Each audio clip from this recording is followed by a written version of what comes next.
காணாமல் போனது யார்?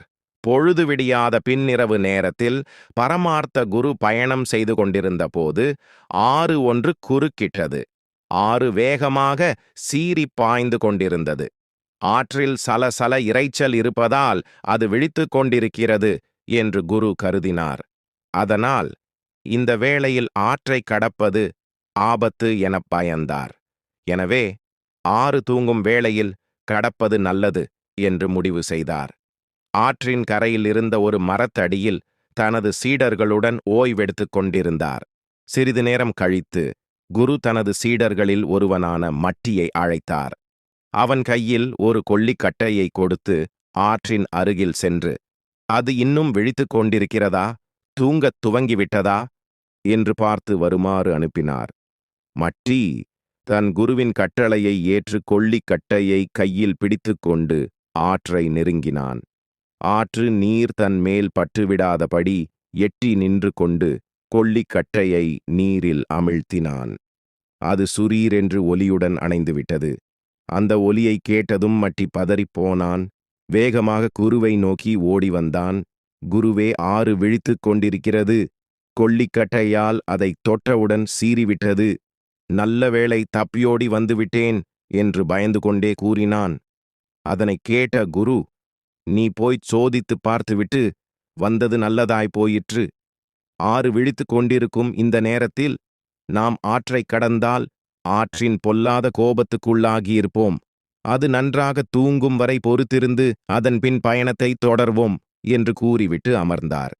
சீடர்கள் அவரவர்களுக்கு தெரிந்த கதைகளை கூறி பொழுதை போக்கிக் கொண்டிருந்தனர்.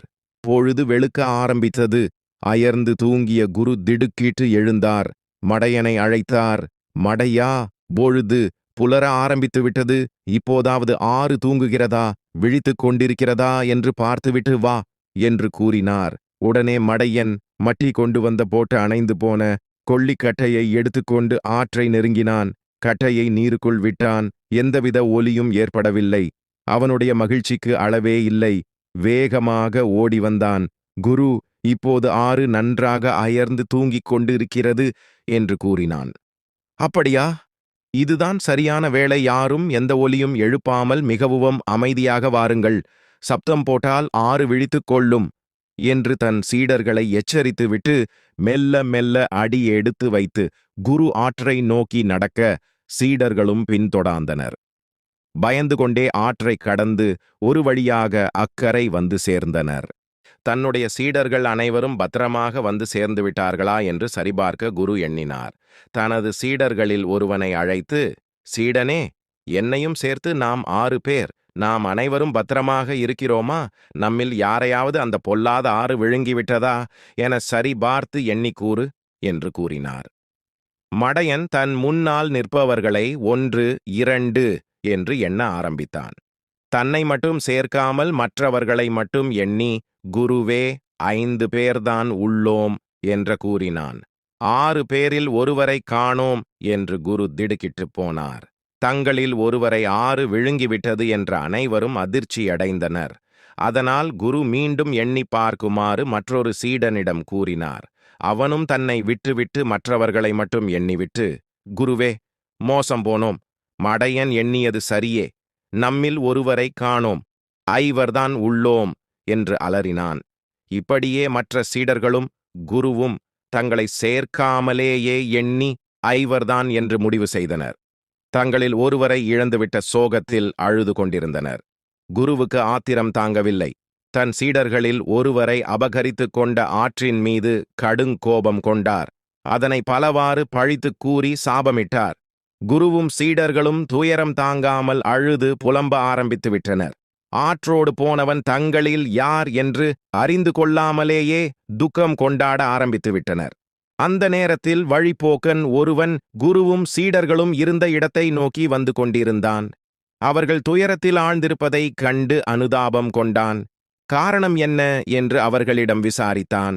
சீடர்கள் நடந்ததை கூறி மேலும் அழுதனர். வழிப்போக்கன் அவர்களை எண்ணி பார்த்தான். அவர்களின் மடமையை எண்ணி மனதிற்குள் சிரித்துக் கொண்டான். அன்பர்களே, நடந்தது நடந்ததாக இருக்கட்டும். போனவர்களை மீட்கும் மந்திர சக்தி என்னிடம் உண்டு. உங்களில் 6 விழுங்கிய நபரை மீட்டுத் தருகிறேன். அதற்கு என்ன சன்மானம் கொடுப்பீர்கள் என்று வழிப்போக்கன் கேட்டான். ஐயா, எங்களில் காணாமல் போனவரை தாங்கள் மீட்டுக் கொடுத்தால் எங்களிடம் உள்ள பணம் முழுவதையும் தந்து விடுகிறோம். தங்களுக்கு நாங்கள் என்றும் நன்றிக் கடன் பட்டவர்களாக இருப்போம் என்று குரு நெகிழ்ந்து கூறினார். வழிப்போக்கன் தன் கையில் ஒரு குறுந்தடி வைத்திருந்தான். அதனை எடுத்தவாறு, இந்த கோலில்தான் மந்திர சக்தி இருக்கிறது. நீங்கள் வரிசையாக நில்லுங்கள். நான் இந்த தடியால் முதலில் நிற்பவர் முதுகில் தட்டுவேன். அவர் 1 என்று கூறிவிட்டு தன் பெயரை கூற வேண்டும் என்று கூறினான். வழிப்போக்கன் கூறியவாறே குரு வரிசையில் முதலிலும் அதனையடுத்து சீடர்களும் வரிசையாக நின்றனர். முதலில் குருவின் முதுகில் கம்பால் தட்டினான். அவர் 1, என் பெயர் பரமார்த்த குரு என்று கூறினார். அடுத்தவனை தட்டியதும் 2 என்று கூறி தன் பெயரையும் சொன்னான். இவ்வாறே மற்றவர்களும் முதுகில் தட்டியதும் தங்கள் பெயருடன் எண்ணிக்கையையும் கூறினர். கடைசியாக நின்றவன் 6, என் பெயர் மூடம் என்று கூறியதும் அவர்கள் அனைவருக்கும் மகிழ்ச்சி தாங்கவில்லை. காணாமல் போனவன் கிடைத்துவிட்டான், இப்போது 6 பேர் உள்ளோம் என்று கூறி ஆனந்த கூத்தாடினர். தங்களில் ஒருவனை மீட்டுத் தந்த வழிப்போக்கனின் அதிசய ஆற்றலை எண்ணி வியந்தனர். அவனை போற்றிப் புகழ்ந்து தங்களிடமிருந்த பணம் முழுவதையும் தந்தனர். அதிருஷ்டத்தை நினைத்து கடவுளுக்கு நன்றி கூறினான் வழிப்போக்கன். சொர்க்கம் என்ற சோற்று மூட்டை பரமார்த்தர் எங்கோ வெளியே சென்றிருந்தார். சீடர்கள் மட்டும் திண்ணையில் இருந்தனர். அப்போது புலூகன் ஒருவன் அங்கே வந்தான். திண்ணையில் படுத்தபடி, அப்பாடா, இப்போதுதான் சொர்க்கத்தில் இருப்பது மாதிரி இருக்கிறது என்று கூறினான். அதைக் கேட்ட மட்டிக்கு வியப்பாக இருந்தது. அப்படியானால் நீங்கள் சொர்க்கம் போய் இருக்கிறீர்களா என்று கேட்டான். நேராக அங்கே இருந்துதான் வருகிறேன் என்றான் புலுகன். அடேயப்பா, எங்களால் சந்திரலோகமே போக முடியவில்லை. நீங்கள் எப்படி சொர்க்கலோகம் போய் வந்தீர்கள் எனக் கேட்டான் மடையன். சொர்க்கத்தில் யார் யார் இருக்கிறார்கள் என்று விசாரித்தான் முட்டாள். உங்கள் குருவுக்கு குருவான சோற்று மூட்டை அங்கேதான் இருக்கிறார் என்றான் புலுகன். அப்படியா, அவர் நலமாக இருக்கிறாரா என்று கேட்டான் மண்டு. ஊகும், பேர்தான் சோற்று மூட்டையே தவிர சோற்றுக்கே தாளம் போடுகிறார். கந்தல் துணிகளைக் கட்டிக்கொண்டு பைத்தியம் மாதிரி திரிகிறார். பார்ப்பதற்கு பாவமாக இருக்கிறது என்றான் புலுகன். பூலோகத்தில் இருந்தபோது சுகமாக இருந்திருப்பார். அங்கே போய் இப்படி கஷ்டப்படுகிறாரே என்று துக்கப்பட்டான் மூடன். ஐயா, நீங்கள் மறுபடி சொர்க்கத்துக்குப் போவீர்களா என்று மட்டி கேட்டதும், ஓ, நாளைக்கே போனாலும் போவேன் என்றான் புலுகன். அப்படியானால் எங்களிடம் இருக்கிற புதுத் துணிகளையெல்லாம் தருகிறோம். கொஞ்சம் பணமும் சுருட்டும் கொடுக்கிறோம். எல்லாவற்றையும் கொண்டு போய் எங்கள் குருவுக்கு குருவிடம் தந்துவிடுங்கள். புலுகனோ மகிழ்ச்சியோடு சரி என்று சம்மதித்தான். உடன் 5 சீடர்களும் போட்டி போட்டுக்கொண்டு மடத்திலிருந்த துணிமணிகள், சுருட்டு, பணம் பூராவையும் எடுத்து வந்தனர். போகும் வழியில் சாப்பிடுங்கள் என்று புளி சாதம் தந்தான் மட்டி. எல்லாவற்றையும் மூட்டை கட்டி எடுத்துக்கொண்ட புலுகன் சொர்க்கம் போவதாக கூறிவிட்டு ஓட்டம் பிடித்தான். வெளியே சென்றிருந்த பரமார்த்தர் திரும்பி வந்தார். குருவே, நீங்கள் இல்லாத சமயத்தில் கூட நாங்கள் புத்திசாலித்தனமான செயல் செய்துள்ளோம் என்று பெருமையோடு சொன்னான் மண்டு. உங்கள் குருநாதரான சோற்று மூட்டை சுவாமிக்கு இனி கவலையே இல்லை என்றான் மூடன். சொர்க்கத்திலிருந்து ஆள் அனுப்பியிருந்தார். அவரிடம் உங்கள் குருவுக்குத் தேவையானதையெல்லாம் கொடுத்து அனுப்பினோம் என்று முட்டாள் சொன்னான். பரமார்த்த குருக்கோ ஒன்றும் விளங்கவில்லை. தாங்கள் செய்த காரியத்தை சீடர்கள் விளக்கியதும், அடப்பாவிகளா, ஏன் இப்படிச் செய்தீர்கள் எனக் குதித்தார். நாங்கள் நல்லதுதானே செய்தோம், உங்கள் குருநாதர் பசியால் வாடலாமா என்று மட்டி கேட்டான். முட்டாள்களே, எனக்கு குருநாதரே யாரும் கிடையாது. இது தெரியாதா உங்களுக்கு? எவனோ உங்களை நன்றாக ஏமாற்றிவிட்டுப் போய்விட்டானே என்று பரமார்த்தர் சொன்னதும் சீடர்கள் எல்லோரும் திரு என்று விழித்தார்கள். சீடர்களே, நீங்கள் ஏமாந்ததும் ஒரு வகையில் நல்லதுதானே. அதே திட்டத்தை பயன்படுத்தி நம் ஊர் அரசனை நாம் ஏமாற்றி விடலாம் என்றார் பரமார்த்தர். அப்போதே குருவும் சீடர்களும் அரண்மனைக்குப் போனார்கள். மன்னா, நாங்கள் நேற்று ராத்திரி சொர்க்கம் போய் வந்தோம். அங்கே எல்லோரும் நன்றாக இருக்கிறார்கள். ஆனால் உங்கள் தாத்தா மட்டும் பிச்சை எடுத்துத் திரிகிறார் என்று புழுகினார்.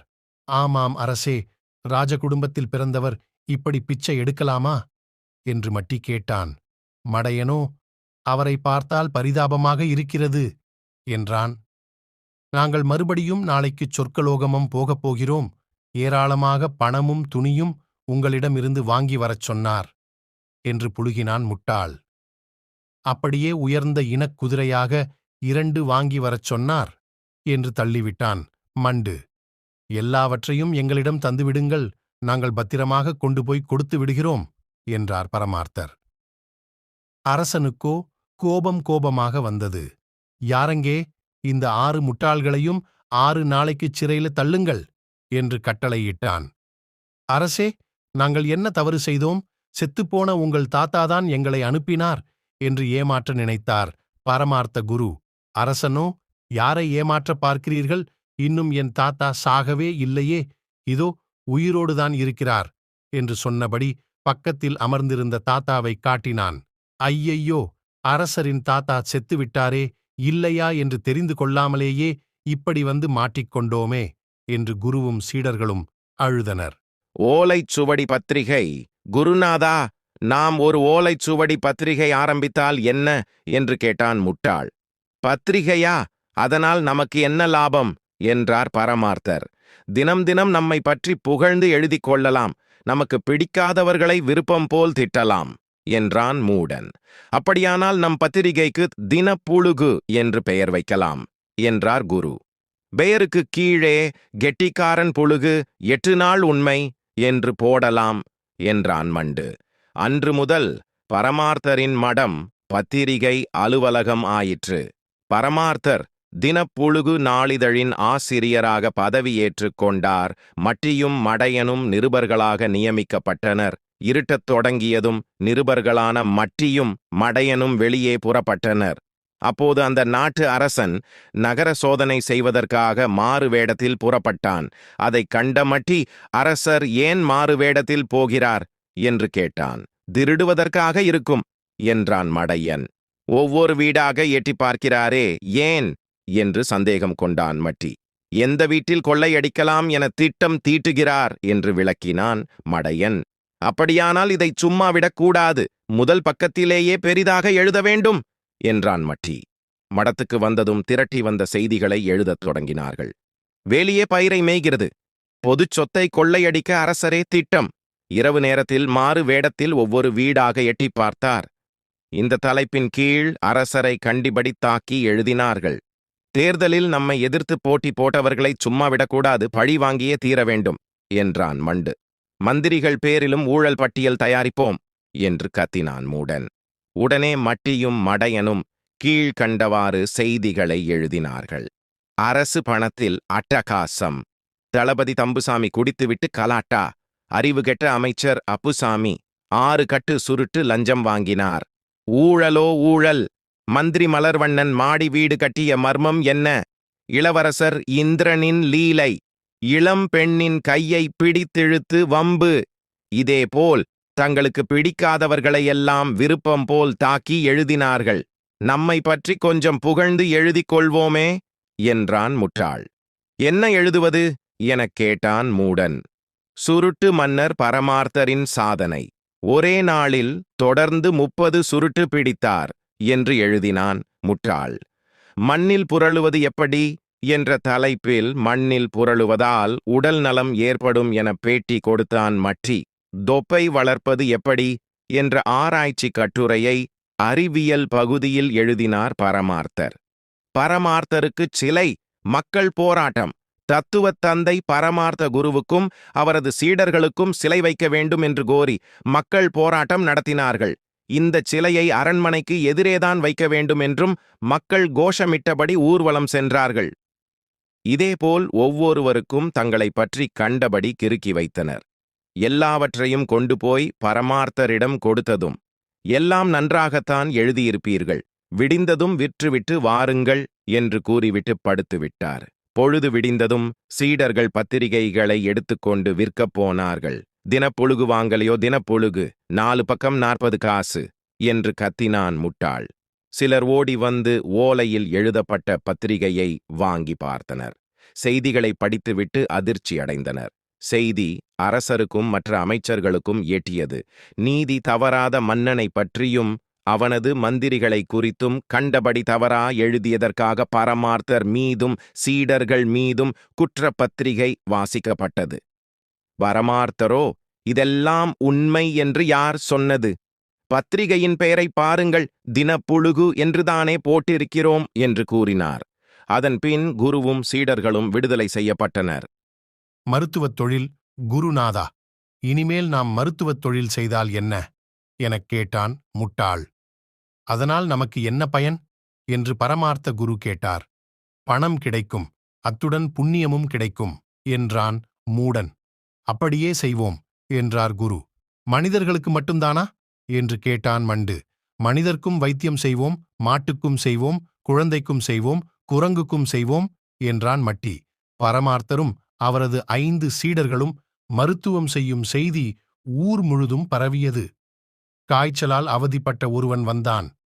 அவன் உடலைத் தொட்டுப் பார்த்த மடையன், குருவே, இவன் உடம்பு நெருப்பாகச் சுடுகிறது என்றான். அப்படியானால் உடனே உடம்பை குளிர்ச்சி அடையச் செய்ய வேண்டும் என்றார் பரமார்த்தர். அதற்கு என்ன செய்வது எனக் கேட்டான் முட்டாள். இந்த ஆளை கொண்டு போய் தொட்டியில் உள்ள தண்ணாரில் அழுத்தி வையுங்கள், 1 மணி நேரம் அப்படியே கிடக்கட்டும் என்றார் குரு.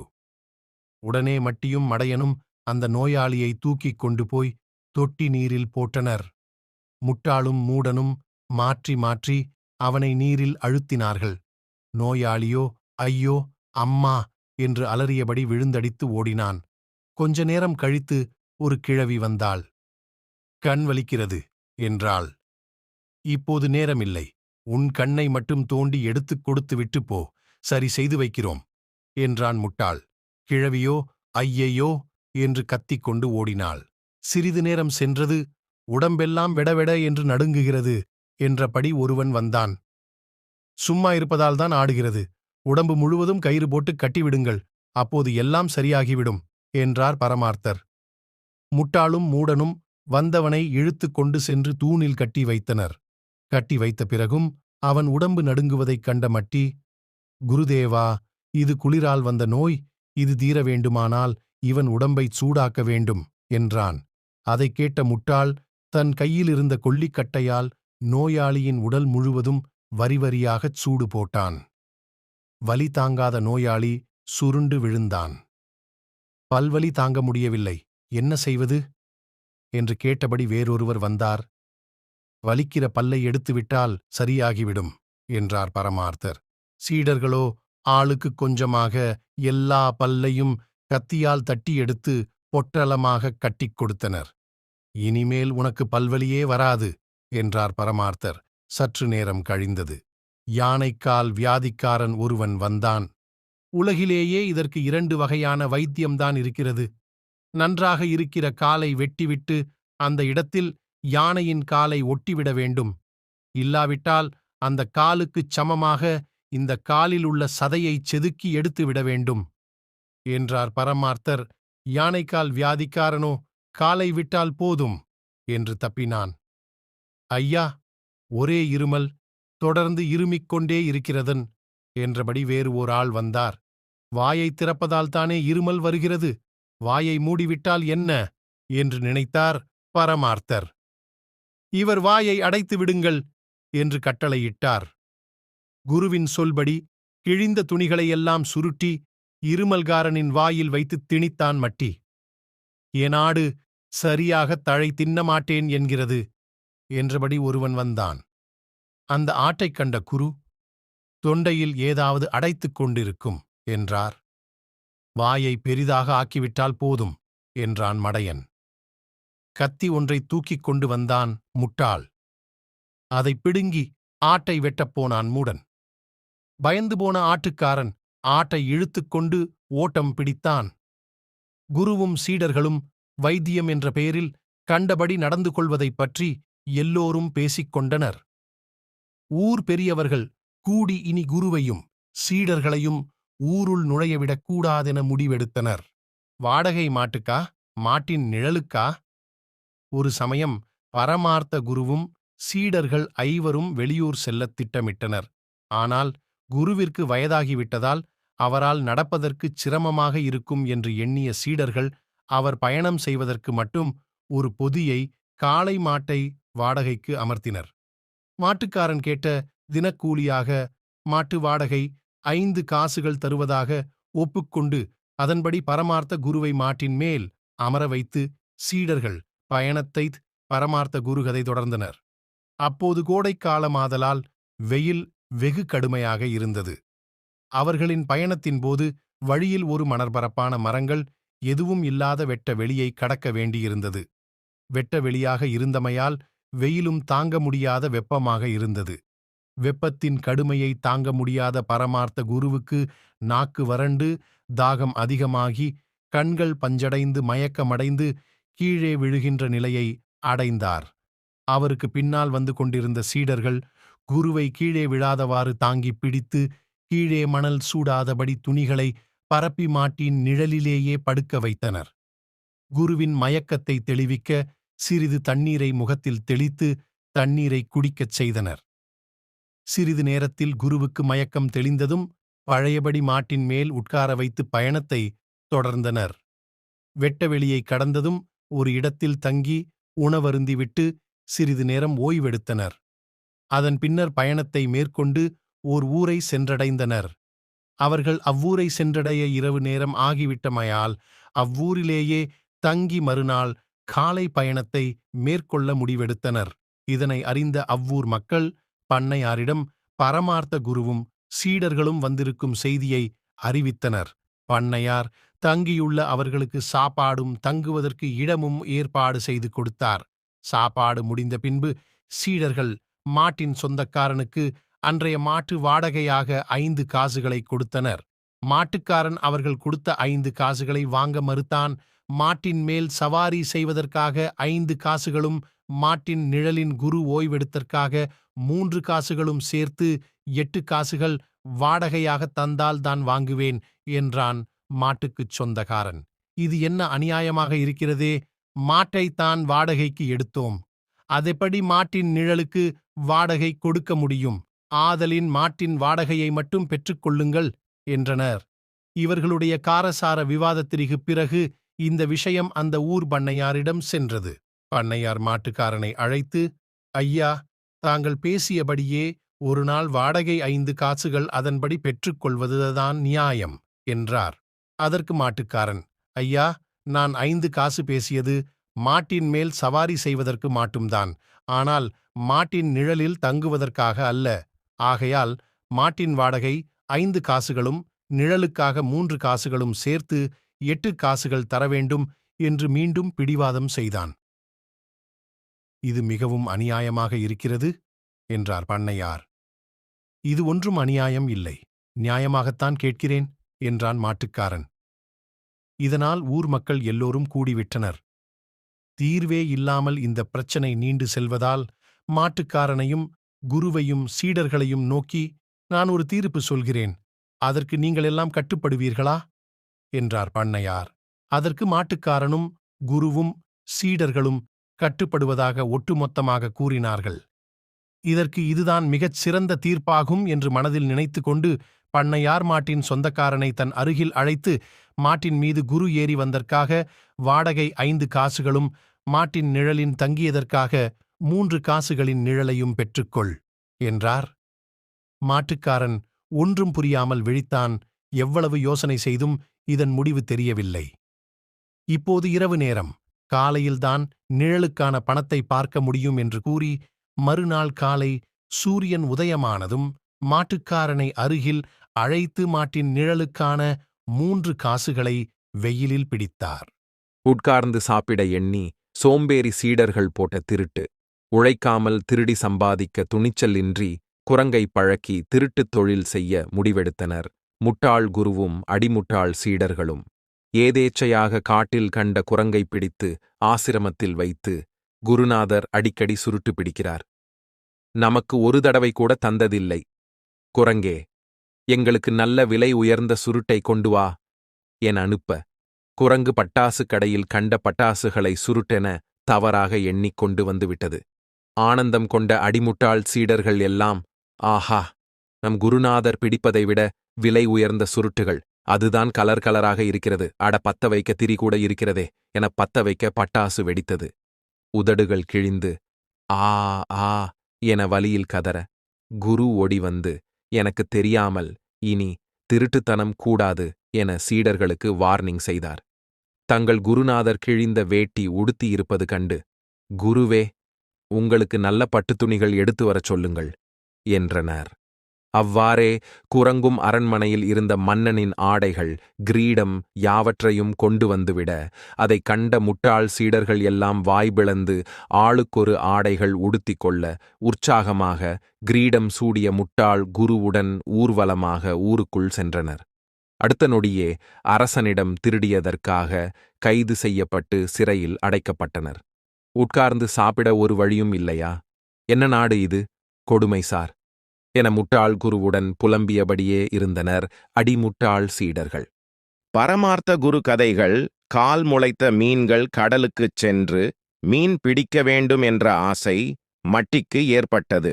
தன் விருப்பத்தை குருவிடம் தெரிவித்தான். அதைக் கேட்ட மடையன், குருவே, பகலில் போனால் பெரிய பெரிய அலைகள் நம்மை சாகடித்துவிடும். அதனால் ராத்திரியில்தான் போக வேண்டும் என்றான்.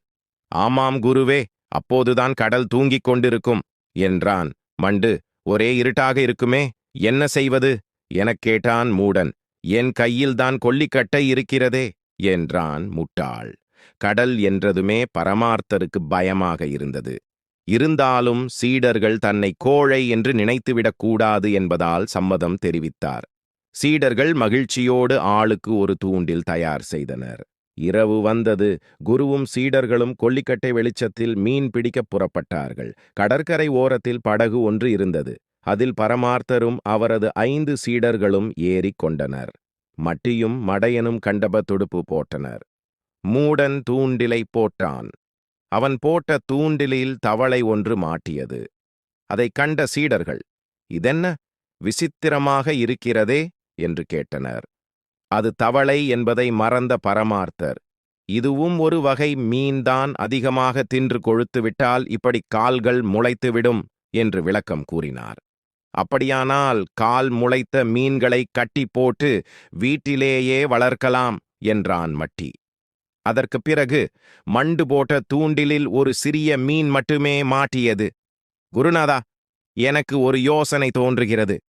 படகுக்கு வெளியே நிறைய மீன்கள் இருந்தாலும் கொஞ்சம்தான் நமக்கு கிடைக்கின்றன. அதனாலே படகில் சில ஓட்டைகளை போட்டு பக்கத்துல கொஞ்சம் பூச்சிகளை வைத்து விடுவோம். அந்த பூச்சிகளை தின்பதற்காக மீன்கள் ஓட்டை வழியாக படகுக்குள் வரும். உடனே லப்பக் என்று பிடித்துக் கொள்ளலாம் என்றான் முட்டாள். சபாஷ், சரியான யோசனை என்று முட்டாளை பாராட்டினார் பரமார்த்தர். அவன் யோசனைப்படி படகிலிருந்த ஆணிகளால் ஆளுக்கு ஒரு ஓட்டை போட்டனர். அவ்வளவுதான். அப்போதே கடல் நீர் குபுகுபு என்று படகுக்குள் பாய்ந்து வந்தது. அதைக் கண்ட சீடர்கள் ஐயோ என்று கத்திக்கொண்டு எகிரிக் குதித்தனர்.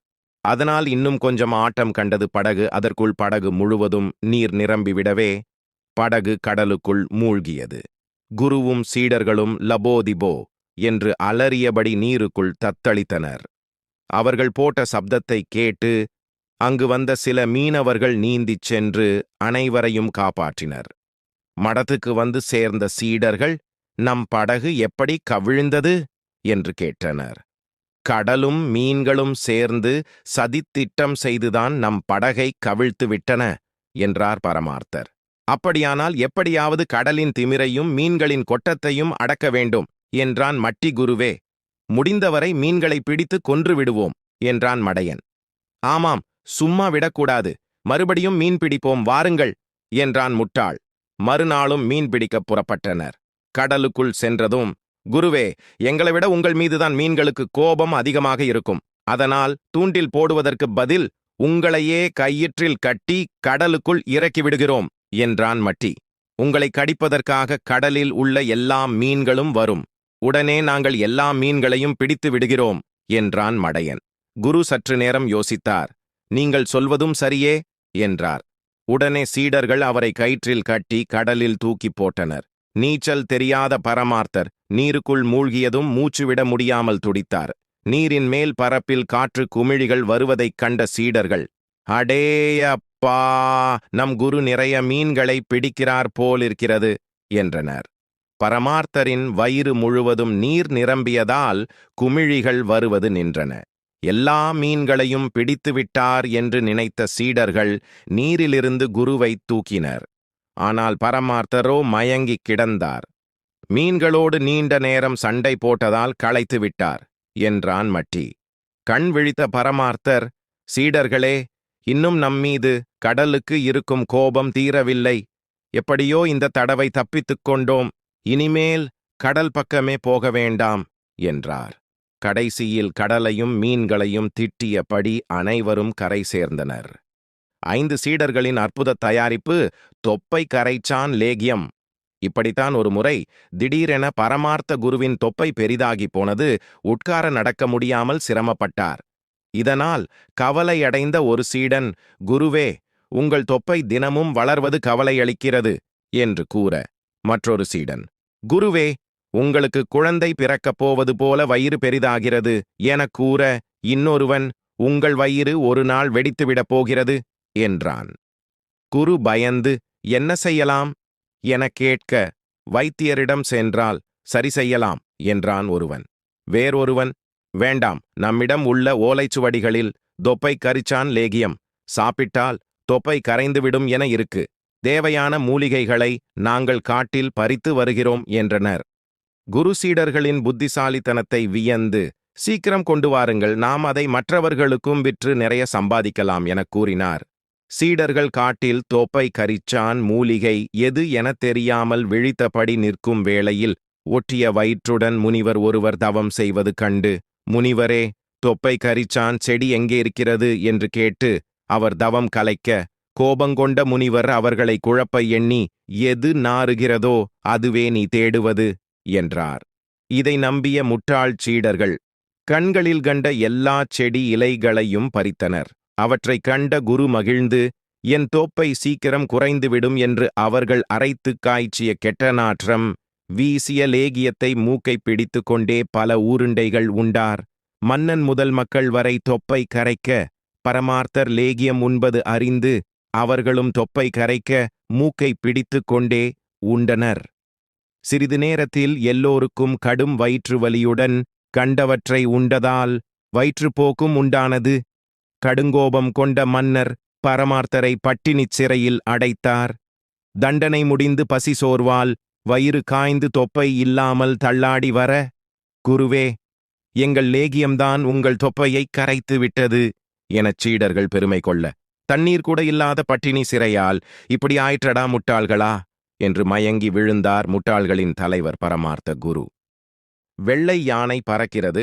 மதுராந்தகம் மன்னனுக்கு கண் பார்வை மங்கிக் கொண்டே போனது. வெள்ளை யானையின் தந்தங்களை தேய்த்து கண்களில் பூசிக்கொள்ள வேண்டும். அப்படிச் செய்தால் மறுபடி கண் பார்வை வந்துவிடும் என்று மருத்துவர்கள் கூறிவிட்டனர்.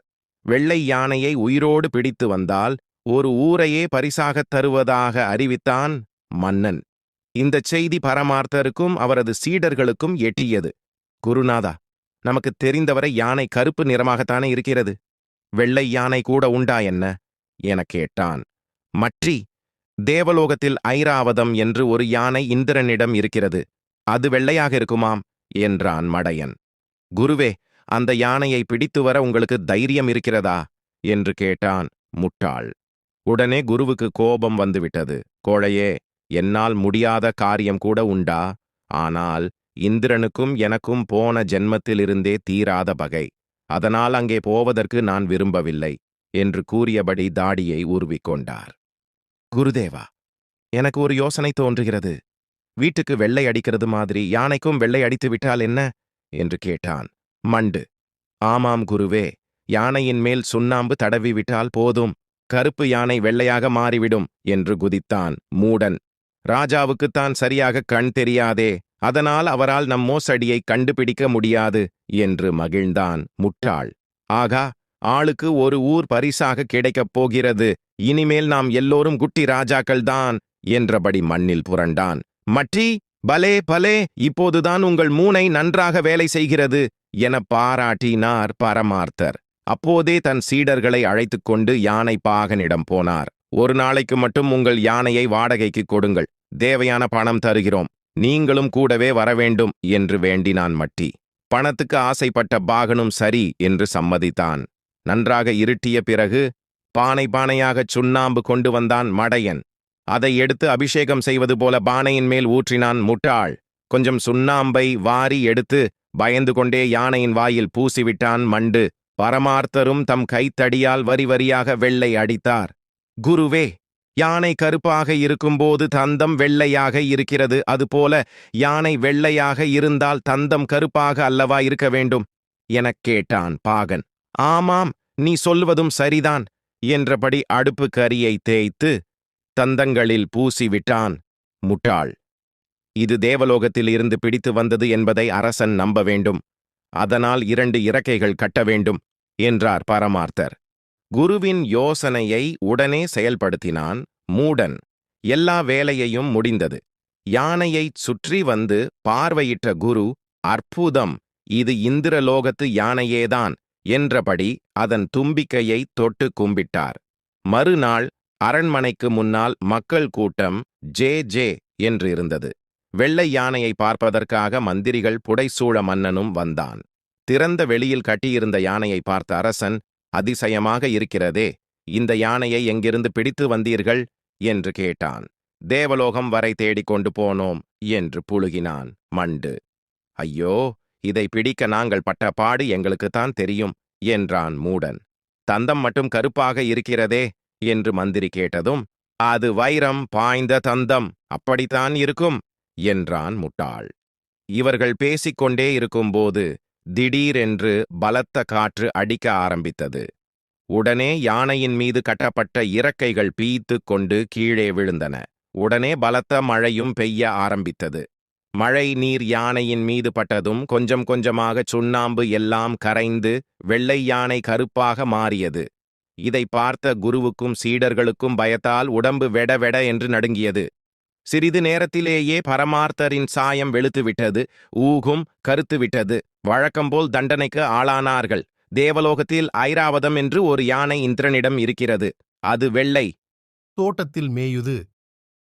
அக்கம் பக்கம் இருந்தவர்கள் உதவியுடன் தோட்டத்தில் கீரை பயிரிட்டு இருந்தனர். குருவும் சீடர்களும். செடிகள் நன்றாக வளர்ந்து தளதள என்று இருந்தனர். ஒருநாள் காலையில் எழுந்து பார்த்த மட்டி, ஐயோ, போச்சு போச்சு என்று அலறினான். பரமார்த்தரும் மற்ற சீடர்களும் தோட்டத்துக்கு ஓடினார்கள். மொத்தம் 3 பாத்திகள் இருந்தன. அதில் ஒரு பாத்தியில் இருந்த செடிகளை மாடு ஒன்று மேய்ந்து விட்டிருந்தது. அடடா, நாம் எவ்வளவு கஷ்டப்பட்டு வளர்த்து வருகிறோம், எல்லாம் இப்படி பாழாகிவிட்டதே என்று வருத்தப்பட்டார் பரமார்த்தர். செடிகளை மாடு மேயாமல் இருப்பதற்காக தம் சீடர்களை யோசனை கூறுமாறு கேட்டார். குருவே, அந்த மாடு வந்து மேய்வதற்கு முன்பு நாமே கொஞ்சம் கீரையை பறித்து அதற்கு போட்டுவிடலாமே என்றான் முட்டாள்.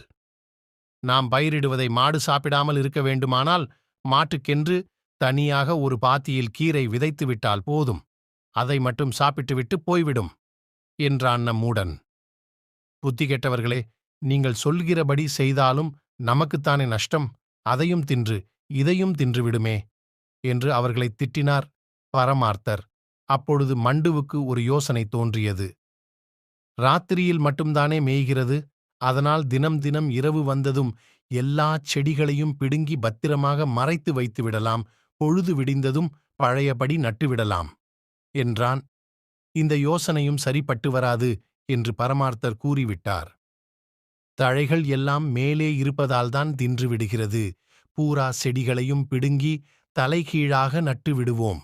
வேர் மட்டும் மேலே இருப்பதை பார்த்து மாடு ஏமாந்து போய்விடும் என்று சொன்னான் மட்டி. ஆமாம், இதுதான் சரியான வழி என்று ஒரு பாத்தியில் இருந்த செடிகளை மட்டும் பிடுங்கித் தலைகீழாக நட்டு வைத்தனர். வேர் முழுவதும் மண்ணுக்கு மேலே இருந்ததால் செடிகள் முழுவதும் ஒரே நாளில் வாடி வதங்கிவிட்டன. குருவே, இந்தச் செடிகளின் மீது பானைகளை கவிழ்த்து மூடிவிட்டால் போதும். செடிகளைத் தேடிப் பார்த்துவிட்டு மாடு ஏமாந்து போய்விடும் என்று சொன்னான் மடையன். மறுநாளே சந்தையிலிருந்து ஏராளமான பானைகளை வாங்கி வந்தனர். ஒவ்வொரு செடியின் மீதும் ஒவ்வொரு பானையை கவிழ்த்து வைத்தனர். சூரிய வெளிச்சம் படாததால் 10 நாளில் 2வது பாத்தியில் இருந்த செடிகளும் வாடி வதங்கி விட்டன. குருவுக்கும் சீடர்களுக்கும் ஒரே கவலையாகப் போய்விட்டது. குருவே, அந்த பசுமாட்டை பிடித்துக் கட்டிவிட்டால் போதும். நாமே தினம் பால் கறந்து சாப்பிடலாம். மாட்டுக்காரன் வந்து கேட்டால் செடிகளை மேய்ந்ததற்காக தண்டனையாக நிறைய பணத்தையும் வாங்கிக் கொள்ளலாம் என்று கூறினான் மடையன். இப்போதுதான் நமக்கு 2 வழிகளில் லாபம் என்றபடி குதித்தான் மட்டி. மறுநாள் இரவு வெளிச்சம் தெரிவதற்காக கையில் கொள்ளிக்கட்டையை வைத்துக் கொண்டான் முட்டாள். குருவும் சீடர்களும் தோட்டத்தில் பதுங்கிக் கொண்டனர். இந்தத் தடவை வழக்கமான மாட்டுக்கு பதில் எலும்பும் தோலுமாயிருந்த வேறொரு பசுமாடு வந்தது. மாட்டைக் கண்டதும் பதுங்கியிருந்த குருவும் சீடர்களும் தடால் என்று அதன் மேல் விழுந்து புரண்டார்கள். மாட்டின் வாலை பிடித்து முறுக்கினான் மூடன். அதன் முகத்தில் சூடு போட்டான் முட்டாள். வயிற்றின் மேல் ஏறி குதித்தான் மடையன்.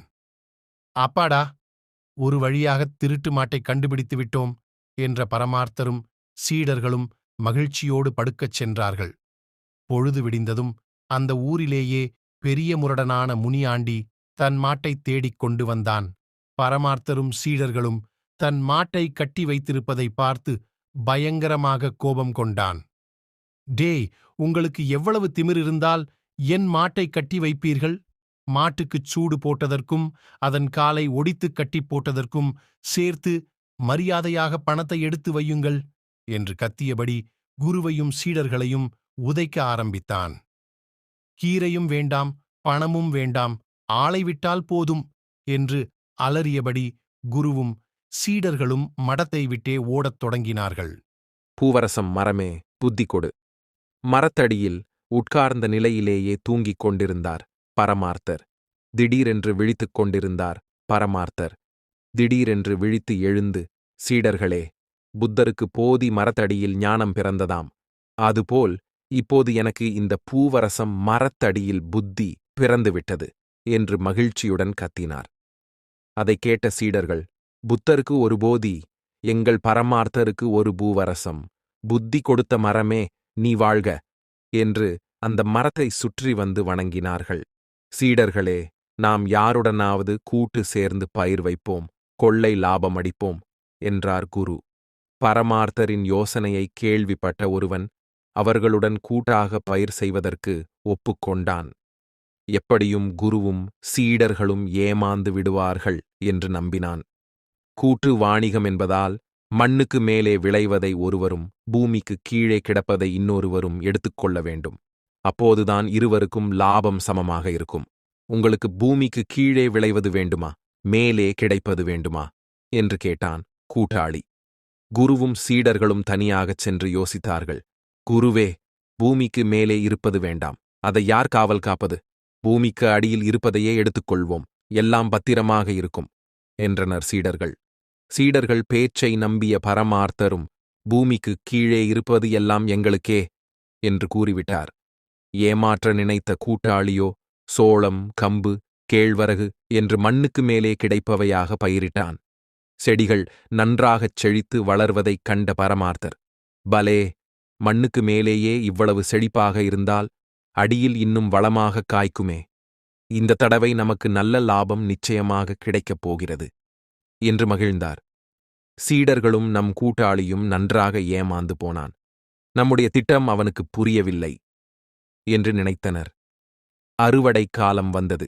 குருவையும் சீடர்களையும் அழைத்து வந்த கூட்டாளி, இதோ பாருங்கள், பேசிய பேச்சை மீறக்கூடாது. பூமிக்கு அடியில் இருப்பதை நீங்களே எடுத்துக்கொள்ளுங்கள், மேலே இருப்பதை மட்டும் நான் கொண்டு போகிறேன் என்று கூறினான்.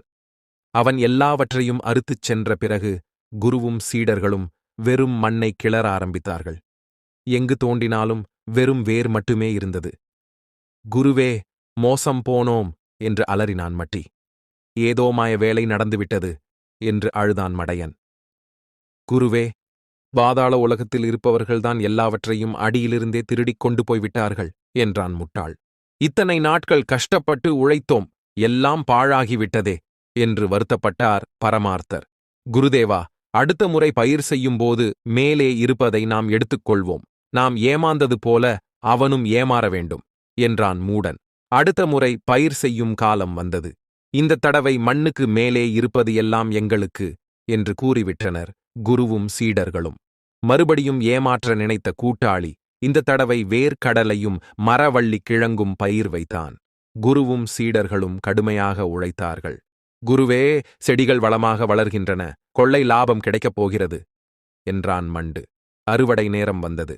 சீக்கிரம் மேலே இருப்பதையெல்லாம் கொண்டு போங்கள், நான் மண்ணை தோண்ட வேண்டும் என்றான் ஏமாற்றுக்காரன். செடியில் ஒன்றுமே காய்க்காததைக் கண்ட சீடர்கள் வாயிலும் வயிற்றிலும் அடித்துக் கொண்டனர். குருதேவா, இந்த தடவையும் மோசம் போய்விட்டோம் என்று கண்ணீர் விட்டான் மட்டி. இரவு பகலாக காவல் காத்தும் பயனில்லாமல் போச்சே என்றும் புலம்பினான் மடையன். இது ஏதோ சைத்தான் வேலையாகத்தான் இருக்கும் என்றான் முட்டாள். பரமார்த்தர் தனிமையில சிந்தனை செய்து ஒரு முடிவுக்கு வந்தார்.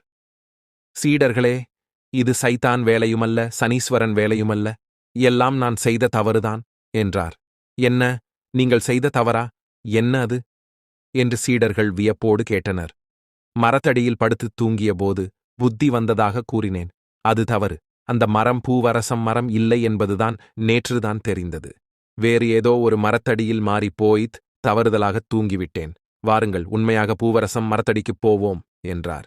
சீடர்களும் பூவரசம் மரமே, புத்தி கொடு என்று மீண்டும் தவம் செய்யத் தொடங்கினார்கள். உதைக்கிற கழுதையே உழைக்கும் குருதேவா. ஜமீன்தார் ஜம்புலிங்கம் வீட்டில் துணி துவைப்பதற்கு ஆள் தேவையாம். அந்த வேலையைச் செய்தால் என்ன என்று சீடர்கள் கேட்டனர். துணி துவைக்கிற தொழிலுக்கு போதி சுமக்கும் கழுதை வைத்திருக்க வேண்டும். நம்மிடம் அது இல்லையே, என்ன செய்வது என்றார் பரமார்த்தர். கழுதை இல்லாவிட்டால் என்ன, அதற்கு பதில்தான் நாங்கள் இருக்கிறோமே என்று சீடர்கள் கூறினர். இருந்தாலும் நிஜமான கழுதை இருந்தால் நல்லது, நல்ல கழுதையாக ஒன்று வாங்கி வாருங்கள் என்று உத்தரவிட்டார் பரமார்த்த குரு. அன்று மாலையே அவர் மடத்துக்குக் கழுதை ஒன்று வந்து சேர்ந்தது. கழுதையை பார்வையிட்ட பரமார்த்தர் அதன் வாலை பிடித்து முறுக்கிப் பார்த்தார். கோபம் கொண்ட கழுதை விலுக்கென்று ஒரு உதை விட்டது. ஐயோ என்று அலறியபடி தூரப் போய் விழுந்தார் பரமார்த்தர். முட்டாள்களே, என் பெருமைகளைப் பற்றி கழுதையிடம் ஒன்றுமே சொல்லவில்லையா என்று கோபமாக கேட்டார். குருதேவா, உங்களைப் பற்றி எல்லா விஷயங்களையும் தெளிவாக எடுத்துச் சொன்னோம், அதனால்தான் உதைத்ததோ என்னவோ என்றான் மடையன். ஆமாம் குருவே, அப்படியும் இருக்கலாம் என்று ஒத்து ஊதினான் மட்டி. பரவாயில்லை, அடிக்கிற கைதான் அணைக்கும், அதுபோல் உதைக்கிற கழுதைதான் உண்மையாய் உழைக்கும். ஆகையால் இந்த கழுதையே இருக்கட்டும் என்றார் பரமார்த்தர். குருவும் சீடர்களும் கழுதை வைத்திருப்பதை அறிந்த உள்ளூர் திருடன் அதை எப்படியாவது திருடிச் செல்ல திட்டமிட்டான். ஒரு நாள் கழுதையின் கழுத்தில் கட்டப்பட்டு இருந்த கயிற்றை அவிழ்த்துக் கொண்டு இருந்தான் திருடன். ஆனால் அதற்குள் சீடர்கள் வரும் சப்தம் கேட்கவே அவசரமாக கழுதையை மட்டும் தூர ஓட்டிவிட்டு அதன் இடத்தில்தான் நின்று கொண்டான். வெளியே வந்து பார்த்த சீடர்களுக்கு வியப்பும் அதிர்ச்சியுமாக இருந்தது. இதென்ன, கழுதை இருந்த இடத்தில் மனிதன் இருக்கிறானே என்றான் மூடன். ஒருவேளை இது மாயமந்திரம் தெரிந்த கழுதையாக இருக்குமோ எனச் சந்தேகப்பட்டான் மண்டு. அதற்குள் பரமார்த்தரும் வந்து சேர்ந்தார். உன்னை கழுதையாகத்தானே வாங்கி வந்தோம், நீ எப்படி மனிதமாக மாறினாய் என்று கேட்டான் முட்டாள். நான் முதலில் மனிதனாகத்தான் இருந்தேன். ஒரு முனிவரின் கோபத்துக்கு ஆளாகிவிட்டேன். அவர்தான் என்னை கழுதையாகப் போகும்படி சாபமிட்டார். இப்போது சாபம் நீங்கிவிட்டதால் மறுபடி மனிதனாக மாறிவிட்டேன் என்று புழுகினான் திருடன். திருடனின் பொய்யை புரிந்து கொள்ளாத பரமார்த்தர் மனிதனை கழுதையாக மாற்றியதால் தப்பித்தோம். அதே முனிவர் சிங்கத்தையோ புலியையோ கழுதையாக மாற்றியிருந்தால் இந்நேரம் நம்மையெல்லாம் சாப்பிட்டிருக்கும். நல்ல காலம், தப்பித்தோம் என்று மகிழ்ந்தார். சீடர்களும் விட்டது தொல்லை என்று மகிழ்ந்தனர். கழுதை இல்லாமலேயே ஜமீன்தார் வீட்டில் வேலைக்குச் சேர்ந்த சீடர்கள் துணிகளை மூட்டை கட்டி பாசி பிடித்த ஒரு குட்டைக்கு எடுத்துச் சென்றார்கள். வெள்ளை வெளிர் என்று இருக்க வேண்டும் என்பது ஜமீன்தார் கட்டளை என்று சொல்லியபடி வெவ்வேறு நிறங்களில் இருந்த துணிகளை கல்லில் தேய்த்துக் கிழித்தான் மட்டி. வெள்ளையாக இருந்த வேஷ்டியில் பாசியை தோய்த்து பச்சை நிறமாக மாற்றினான் மடையன். ஒரே துணியாக இருந்ததை கசக்கிப் பிழிந்து முறுக்கி பல துண்டுகளாக ஆக்கினார்கள் முட்டாளும் மூடனும். அப்பாடா, ஒரு வழியாக நன்றாக வெளுத்துக் கட்டிவிட்டோம் என்று மகிழ்ந்தபடி ஜமீன்தார் வீட்டுக்குப் புறப்பட்டனர். நீங்கள் ஒரு துணி போட்டீர்கள், நான் அதையே பத்தாக்கிக் கொண்டு வந்திருக்கிறேன் என்று பெருமை அடித்துக் கொண்டான் முட்டாள். வெள்ளையை பச்சையாக்கிவிட்டேன் என்று குதித்தான் மடையன். சீடர்கள் கொண்டு வந்த துணிகளை பிரித்துப் பார்த்த ஜமீன்தாருக்கு மயக்கமே வந்துவிடும் போலிருந்தது. அடப்பாவிகளா, முழுசாயிருந்ததையெல்லாம் கிழித்துக் கோவணத் துணிகளாய் ஆக்கிவிட்டீர்களே! புத்தி கெட்டவர்களை நம்பி இந்தக் காரியத்தைச் செய்யச் சொன்னேனே என்று புலம்பியபடி சீடர்களை விரட்டி அடித்தார்.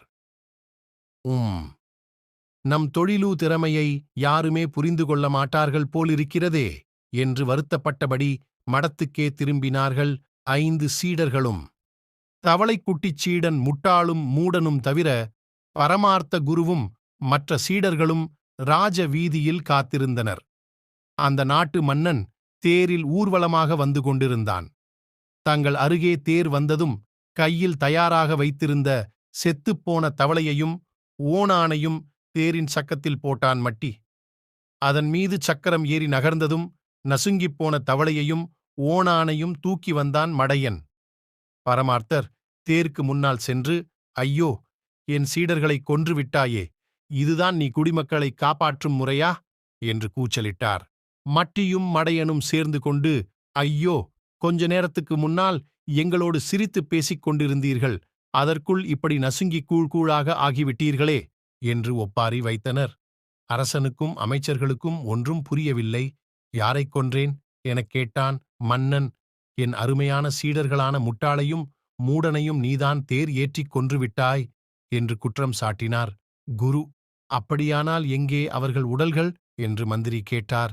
இதோ இவைதான் என்றபடி நசுங்கிப்போன தவளையையும் ஓணானையும் காட்டினார்.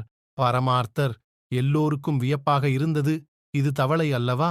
இந்த தவளையா உன் சீடன் எனக் கேட்டான் மன்னன். இது ஓணான். இதுவா உன் சீடன்? யாரை ஏமாற்றப் பார்க்கிறாய் என்று கோபமாகக் கேட்டார் ஓர் அமைச்சர்.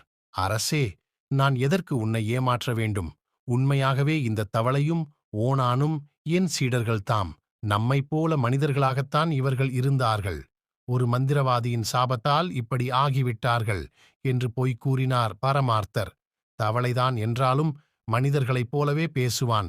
ஓணான்தான் என்றாலும் தினம் 100 பொற்காசு சம்பாதித்துக் கொண்டு வந்து கொடுப்பான் என்று புழுகினான் மண்டு. இதைக் கேட்டு அரசனுக்கும் மந்திரிகளுக்கும் பெரும் சங்கடமாக இருந்தது. சரி, நடந்தது நடந்துவிட்டது. இப்பொழுது என்ன சொல்கிறீர்கள் என்று கேட்டார் அமைச்சர். என்ன செய்வதா? இவர்களை வைத்துத்தானே எங்கள் பிழைப்பே நடந்தது. அதனால் மறுபடியும் இதே தவளைக்கும் ஓணானுக்கும் உயிர் கொடுங்கள். இல்லாவிட்டால் தினம் 100 பொற்காசுகளை நீங்கள்தான் தர வேண்டும் என்றார் பரமார்த்தர். வேறு வழி தெரியாத மன்னன் மறுபடியும் உயிர் கொடுக்க முடியாது. அதனால் தினம் 100 பொற்காசு தந்துவிடுகிறேன் என்று ஒப்புக்கொண்டான். மடத்துக்கு வந்ததும் செத்துப்போன தவளையையும் ஓணானையும் காட்டி ராஜாவையே ஏமாற்றிவிட்டோம்.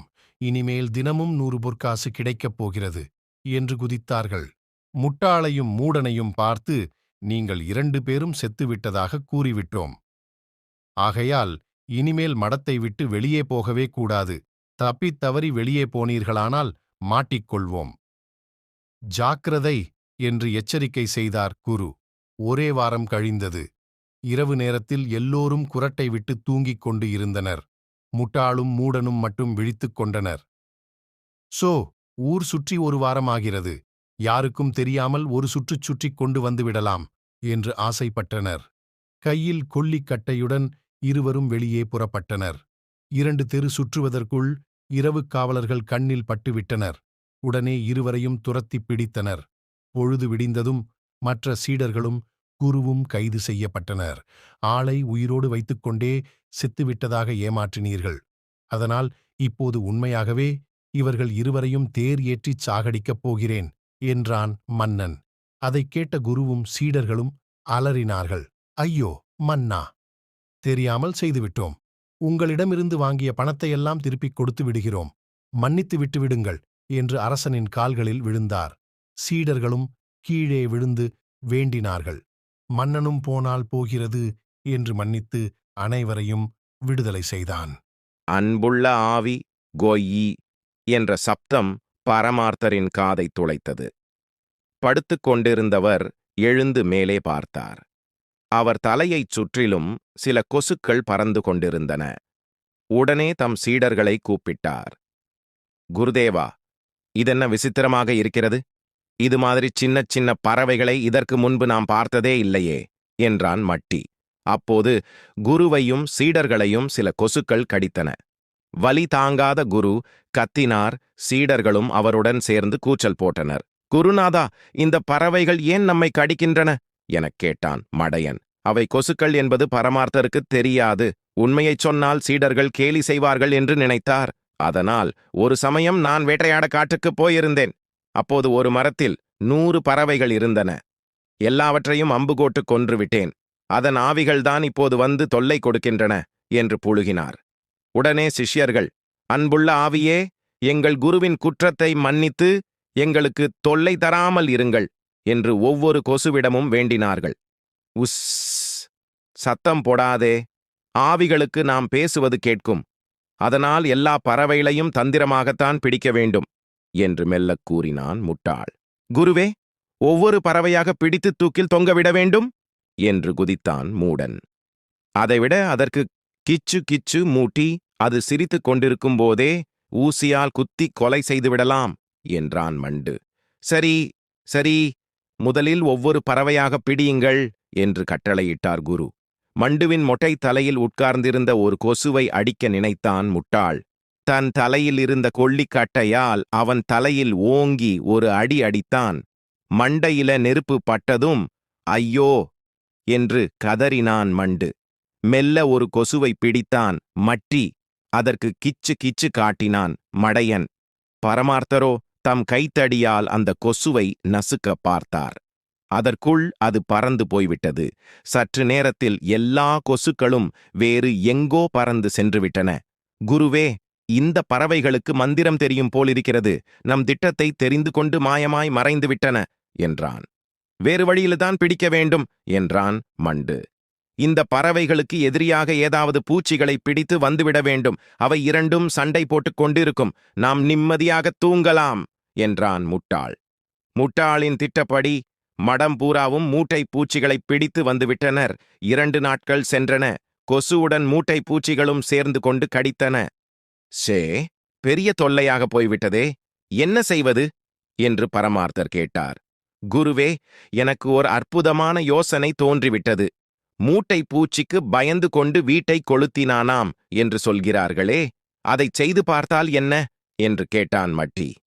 ஆமாம் குருவே, நாம் பயப்படாமல் வீரத்துடன் கொளுத்துவோம் என்றான் மடையன். குருவே, அப்படியே இன்னொரு திட்டத்தையும் செயல்படுத்துவோம். எரிகிற மடத்தோடு சேர்ந்து நாமும் எரிவோம் என்றான் மூடன். அப்படிச் செய்தால் செத்துப்போய் விடுவோமே என்றான் மண்டு. செத்தால்தான் ஆவியாகலாம். ஆவியாக மாறினால் நமக்கு தொல்லை தருகிற சின்ன பறவைகளையெல்லாம் சுலபமாக பிடிக்கலாம் என்றான் மூடன். பலே மூடா என்று அவனை பாராட்டினார் பரமார்த்தர். அவன் திட்டப்படி மடத்துக்கு கொள்ளி வைத்துவிட்டு எல்லோரும் உள்ளே சென்று நின்றனர். திகு திகு என்று நெருப்பு பிடித்துக்கொண்டு எரிய ஆரம்பித்ததும் காட்டுக் கத்தலாய் கூச்சல் போடத் தொடங்கினார்கள். சப்தம் கேட்டு அக்கம் பக்கம் இருந்தவர்கள் ஓடி வந்து பார்த்தனர். நெருப்பை அணைத்ததுடன் குருவையும் சீடர்களையும் தீயிலிருந்து காப்பாற்றினார்கள். அப்போதும் இந்த அறிவு கெட்ட மக்கள் நம் அருமையான திட்டத்தை பாழாக்கி விட்டார்களே என்று முணுமுணுத்துக் கொண்டார். பரமார்த்தர், தாடி சிறுத்தாலும் தொப்பை குறையாது. திடீரென்று பரமார்த்தரின் படுக்கை அறை தீப்பிடித்து எரிந்து போனது. அத்துடன் குருவின் தாடியும் கொஞ்சம் பொசுங்கிவிட்டது. அதைக் கண்டு சீடர்கள் 5 கவலையுடன் இருந்தனர். குருதேவா, உங்கள் 3 அடி நீளமுள்ள தாடி இப்படி குறுந்தாடியாக ஆகிவிட்டதே என்று அழுதான் மட்டி. போனால் போகட்டும், இதற்காக கவலைப்படாதீர்கள். மீசை குறைந்தாலும் வீரம் குறையாது, தாடி குறைந்தாலும் தொப்பை குறையாது என்ற பழமொழி உங்களுக்கு தெரியாதா? இதோ என் தொப்பை அப்படியே இருக்கிறது பாருங்கள் என்றார் பரமார்த்தர். அதை கேட்டு சீடர்கள் மகிழ்ந்தனர். குருவே, இப்படியே இருந்தால் வயிற்றை கவனிப்பது எப்படி எனக் கேட்டான் மடையன். குருநாதா, நேற்று அரசரின் பிறந்த நாள் விழா நடைபெற்றது. அப்போது உடல் ஊனம் உள்ளவர்களுக்கு வேலை தரும் திட்டம் ஒன்றை அறிவித்தார்கள். அதனால் எப்படியாவது நாங்கள் உடல் ஊனம் உள்ளவர்கள் மாதிரி நடித்துச் சம்பாதித்து வருகிறோம் என்றான் முட்டாள். சூரி, எல்லோரும் ஒன்றாக போனால்தான் தொல்லை வருகிறது. அதனால் தனித்தனியே போய் வாருங்கள். ஊமை மாதிரியும் செவிடு மாதிரியும் குருடாகவும் நொண்டியாகவும் நடியுங்கள். மண்டு மட்டும் எனக்கு துணையாக இங்கேயே இருக்கட்டும் என்று கூறி தம் தொப்பையில் வழிந்த வியர்வையைத் தொட்டு வீரத்திலகம் இட்டு அனுப்பினார் குரு. படைத்தளபதியிடம் சென்ற மட்டி ஏதாவது வேலை தரும்படி கேட்டான். நான் ஒரு ரகசியம் சொல்கிறேன், அதை அரசரிடம் சொல்லிவிட்டு வா என்றார் தளபதி. செவிடனாக நடித்தால் வேலை கிடைக்கும் என்று நினைத்த மட்டி, என்ன புடலங்காயா, நான் பார்த்தது இல்லையே என்றான். தளபதி மறுபடி ரகசியத்தைச் சொன்னார். ஓகோ, மன்னருக்கூகு ஒரே ஒரு மூக்குதான் இருக்கிறதா? தெரியுமே என்றான். மட்டி தலையில் அடித்துக்கொண்ட தளபதி, இந்த செவிட்டு பயலை வைத்துக்கொண்டு என்ன செய்வது என்று முணுமுணுத்தார். அதைக் கேட்ட மட்டிக்கு கோபம் வந்தது. யார் செவிடன்? நீ செவிடன், உங்க ராஜா செவிடன், அவங்க தாத்தா செவிடன் என்று திட்டினான். அவ்வளவுதான். அடுத்த நிமிடம் மட்டியின் காதுகளில் ஈயத்தை காய்ச்சி ஊற்றுங்கள் என்று கட்டளையிட்டார் தளபதி. அரசாங்க வைத்தியரிடம் போனான் மடையன். நான் உங்களுக்கு உதவியாக இருக்கிறேன் என்று கூறினான். சரி, சீக்கிரம் ஓடிப்போய் சில மூலிகைகளை பறித்து வா என்றார் வைத்தியர். எப்படியும் வேலை கிடைத்துவிட வேண்டும் என்று நினைத்தான் மடையன். அதனால் நிதானமாக எழுந்து நொண்டி போல நடித்தான். அடப்பாவி, பாம்பு கடித்த ஆளுக்கு பச்சிலை பறித்து வரச் சொன்னால் இப்படி நொண்டுகிறாயே என்று திட்டினார் வைத்தியர். மடையனுக்கு கோபம் ஏற்பட்டது. யாரை பார்த்து நொண்டி என்றாய்? இதோ பார் என் பலத்தை என்றபடி தன் கால்களால் வைத்தியரை எட்டி உதைத்தான். தூர போய் விழுந்த வைத்தியர், யாரங்கே? என்னை ஏமாற்றிய இவனை தூணில் கட்டி வைத்து சுற்றிலும் 100 கழுதைகளை அவிழ்த்து விடுங்கள். எல்லாம் சேர்ந்து இவனை உதைக்கட்டும் என்று ஆணையிட்டார். தலைமை புலவரிடம் போய் சேர்ந்தான். முட்டாள், பழைய ஓலைகளில் எழுதியிருப்பதை படித்துச் சொல்ல வேண்டும். இதுதான் உன் வேலை என்றார் புலவர். இவரிடம் குருடனைப் போல் நடித்தால் கடைசி வரையில் வேலையில் இருக்கலாம் என்று முடிவு செய்தான் முட்டாள். புலவர் ஓர் ஓலையை கொடுத்து படிக்கச் சொன்னார். முட்டாளோ ஒரு கண்ணை மூடிக்கொண்டு ஒரு கண்ணை உருட்டிப் பார்த்து கூஜா கோணியுடன் ஆலயம் சென்றார் என்று படித்தான். அடமுட்டாளே, ராஜா ராணியுடன் அம்மன் ஆலயம் சென்றார் என்பதை தப்பும் தவறுமாக படிக்கிறாயே, உனக்கென்ன கண் குருடா என்று கேட்டார் புலவர். புலவா, என் கண்கள் ஒன்றும் குருடு இல்லை, இதோ பார் என்றபடி 2 கண்ணையும் திறந்து காட்டினான் முட்டாள். என்னையா ஏமாற்றினாய்? உன்னை என்ன செய்கிறேன் பார் என்ற புலவர் இவனை இழுத்துச் சென்று 2 கண்களிலும் சூடு போடுங்கள் என்று உத்தரவிட்டார். மூடனோ நேராக அரசனிடமே சென்றான். ஊமை மாதிரி நடித்தால் வேலை கிடைத்துவிடும் என்று நம்பி பேசாமல் நின்றான். என்ன வேண்டும் என்று கேட்டான் மன்னன். அப்போதும் பேசவில்லை மூடன். நான் கேட்கிறேன், நீ பேசாமல் நிற்கிறாயே, ஊமையா என்று கேட்டான் அரசன். பெப் பெப் பே என்று ஊமை மாதிரி பேசினான் மூடன்.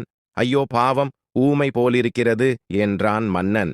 அதற்குள் பொறுமை இழந்த மூடன், பாவம் பார்த்தது போதும் மன்னா, இந்த ஊமைக்கு ஏதாவது வேலை போட்டு கொடுங்கள் என்று பேசினான். அவன் நன்றாக பேசுவதைக் கேட்ட அரசன், வாயிருந்தும் ஊமை மாதிரி நடித்து என்னை ஏமாற்றிய இவன் வாயை தைத்து விடுங்கள் என்று கட்டளையிட்டான். குருவும் மண்டுவும் மடத்தில் இருந்தனர்.